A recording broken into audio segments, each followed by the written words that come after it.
کہ حماس کا اس پر کیا موقف ہوگا، کیونکہ ابھی بھی ڈونلڈ ٹرمپ نے یہ کہا ہے کہ اگر فوراً یا 72 گھنٹے میں حماس مان جاتا ہے تو یرغمالی جو ہے ان کی رہائی بھی ممکن ہو جائے گی اور معاملے سے آگے بڑھا جائے گا.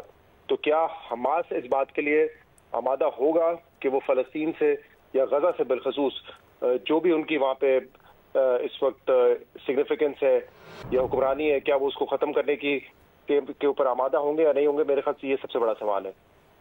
ٹھیک. اچھا شہزاد صاحب، ٹرمپ نے کہا ہے کہ ایک امن بورڈ ہوگا جو کہ غزہ کی سربراہی سنبھالے گا، اور اس بورڈ کی جو سربراہی ہے ٹرمپ خود کریں گے، اور یہ مطالبہ جو ہے ان اتحادیوں کی جانب سے بھی کیا گیا ہے جو کہ اس پیکٹ میں جن کی تجاویز شامل ہیں، ان سب کا بھی یہی کہنا ہے کہ ٹرمپ اس بورڈ کی سربراہی کریں.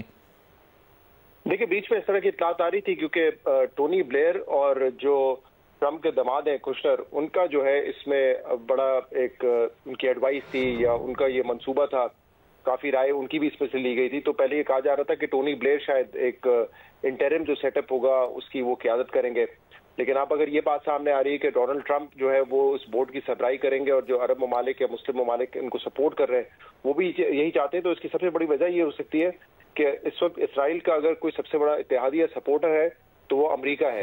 آج بھی اگر کہیں نہ کہیں نیتن یاہو یا اسرائیل پیچھے ہٹتے ہیں اور اتفاق کرتے ہیں امن معاہدے پہ، تو اس میں اوبیسلی ڈونلڈ ٹرمپ کا بڑا کردار ہے. مسلم ممالک اپنے طور پہ تو دباؤ ڈال کے یہ نہیں کر سکتے، یورپین ممالک نے بڑا دباؤ ڈالا، لیکن آخر میں اگر نیتن یاہو کسی بات پہ اتفاق کرے گا تو وہ ڈونلڈ ٹرمپ کے کہنے پہ کرے گا، ان کے دباؤ میں آ کے کر سکتا ہے یا ان سے اتفاق کر کے ہو سکتا ہے. تو میرے خیال سے یہی ایک وجہ ہو سکتی ہے کہ یہ تمام ممالک چاہتے ہو کہ اگر اس طرح کا کوئی بورڈ بنے تو اس کی قیادت جو ہے وہ پھر ڈونلڈ ٹرمپ خود کرے. ٹھیک. اچھا اس کے علاوہ قطر، اسرائیل اور امریکہ سہ فریقی مذاکرات کی بھی بات ہوئی. طے ہوا ہے کہ تینوں ملک سہ فریقی مذاکرات کریں گے، جس میں خاص طور پر قطر کو لے کر جو سیکیورٹی کنسرنز ہیں ان پر بھی گفتگو کی جائے گی، یعنی کہ اس سائٹ پر بھی اب جو کولڈ وار یا پھر جو سچویشن بنتی دکھائی دے رہی تھی وہ بہتر ہوتی دکھائی دے رہی ہے اب مستقبل میں. دیکھیں اس کی وجہ یہ ہے کہ قطر کی یہ ڈیمانڈ تھی کہ اب ہم ثالث کا کردار نہیں ادا کریں گے حماس اور اسرائیل کے درمیان انلیس اینڈ انٹل کسی قسم کی معافی یا پھر اپولوجی جو ہے وہ مانگی جائے. اور آج یہ اطلاع آئی کہ نیتن یاہو نے جو ہے وہ اس پر معذرت کر لی ہے، انہوں نے معافی مانگ لی ہے قطر سے.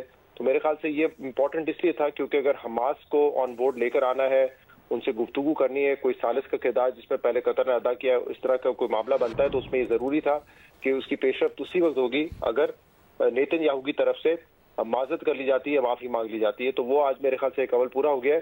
تو اب اگر کوئی بھی نیگوسیشنز ہوں گی شاید قطر اس کے لیے آمادہ ہو جائے. ٹھیک، بہت شکریہ آپ کا شہزاد اقبال صاحب وقت دینے کے لیے.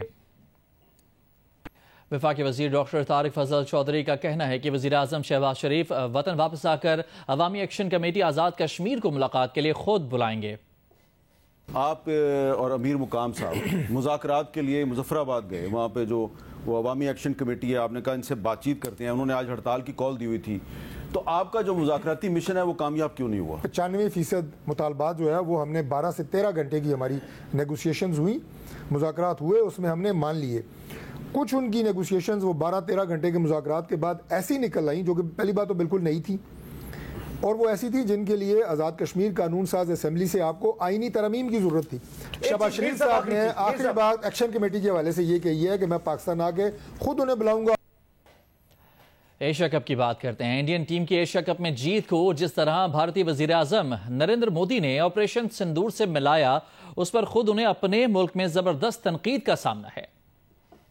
روزنامہ دی ہندو کی ڈپلومیٹک افیئرز ایڈیٹر سہاسنی حیدر نے مودی کے ٹویٹ پر تنقید کرتے ہوئے لکھا ہے کہ پی ایم مودی ایک ایسے تنازع کا جس میں فوجی اور سویلین دونوں کی جانیں گئیں ایک کرکٹ میچ سے موازنہ کر رہے ہیں. دی وائر کی سینئر ایڈیٹر عرفہ خانم شیروانی نے لکھا کہ خود مودی کے معیار کے تحت یہ بات حیران کن ہے کہ وزیر اعظم ایک تنازع کو جس میں 2 درجن ہلاکتیں ہوئی ہوں کرکٹ کے اسکور سے ملا دیں. ایک بھارتی وکیل سنجے گھوش نے لکھا، سوری مودی صاحب، آپ کرکٹ اور جنگ کو ساتھ نہیں ملا سکتے. شیو سینا کے لیڈر سنجے راوت لکھتے ہیں، 15 دن پہلے ایشیا کپ کے آغاز پر بھارتی ٹیم نے محسن نقوی سے مسکرا کر ہاتھ ملایا. آج ٹرافی نہ لینا صرف ڈرامہ ہے. On line Indian magazine the wire کے بانی ایڈیٹر ایم کے وینو نے مودی کے ٹویٹ پر لکھا، یہی مودی کی جبلت ہے. وہ خود مانتے ہیں کہ اچھی سیاست نہ ان کا انداز ہے نہ معمول. ایک صارف روشن رائے نے مودی کے ٹویٹ پر لکھا ہے، دیس کو کرکٹ میں بزی کر دیا، اب کچھ دن ووٹ چوری، پیپر لیک، ناکام خارجہ پالیسی اور لداخ پر سوال نہیں ہوگا۔ ملک کو بیوقوف بنانا ہی مودی کا ماسٹر اسٹروک ہے۔ ایک سوشل میڈیا صارف ابھیشیک گوئل لکھتے ہیں، بھارتی وزیر اعظم مودی بیٹھ کر میچ دیکھ رہے ہیں اور کسی سڑک چھاپ کسی بولی بول رہے ہیں۔ کراچی میں گرمی کی شدت میں اضافے کا سبب بننے والا سسٹم 1 اکتوبر تک بحیرہ عرب میں آ سکتا ہے۔ یہ سسٹم کتنی شدت اختیار کر سکتا ہے اور اس کے اثرات پاکستان کی ساحلی پٹی پر کیا رہ سکتے ہیں، جانتے ہیں انیبا ضمیر شاہ کی اس رپورٹ میں۔ ایک واضح ہوا کا کم دباؤ خلیج کیمبے اور ملکہ بھارتی گجرات پر موجود ہے۔ یہ مزید مغرب اور شمال مغرب کی جانب بڑھتے ہوئے 1 اکتوبر تک شمالی بحیرہ عرب میں داخل ہو سکتا ہے۔ اس سسٹم کے زیر اثر تھر پارکر، عمرکوٹ، سجاول، میرپور خاص اور بدین میں آج سے 1 اکتوبر تک آندھی اور گرج چمک کے ساتھ ہلکی سے درمیانی شدت کی بارش کا امکان ہے۔